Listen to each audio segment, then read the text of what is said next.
ஆண்டவர் பாவம் இல்ல ஒரு வாழ்க்கை வாழ நான் என்னப்பா செய்யணும்? அங்கே பாரு, நான் உனக்கு மதிலா இருந்தா. அதுவும் சாதாரண மதில் இல்ல. எப்படிப்பட்ட மதிலா? அக்கினி மதில். அவன் வருந்தி அழைக்கணும், ஆண்டவர்கிட்ட கேட்கணும், எனக்குள்ள அவர் இப்படி இழுக்கும் போது அப்படியே போயிடணும்.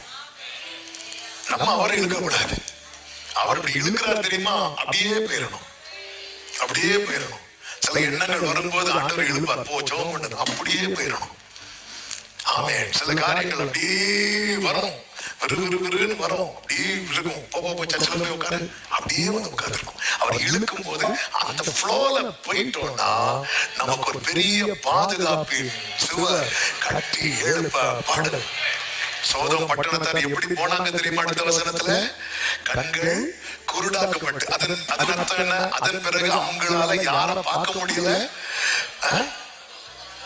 லோத்த பார்க்க முடியல. லோத் அவங்க வாசலை தேடி அவங்க தடவி போறாங்க. லோத்த பார்க்க முடியல. இன்னைக்கு நம்ம எங்க போனாலும் தேடி தேடி வருது. ஆமென். எங்க போனாலும் இங்க இருந்தா பிரச்சனை இல்லைன்னா, ஆமென், சில போராட்டம் வெளியே போனா, சர்ச்சுக்குள்ள வந்தா அங்கேயும் எனக்கு அப்படித்தானே நினைவு வருது. என்ன ஆண்டவரே, சத்துரு பாவம் உன்னை சுற்றி நெருங்கி நிற்கிற பாவத்துக்கு குருட்டாட்டம் பிடிப்பதாக.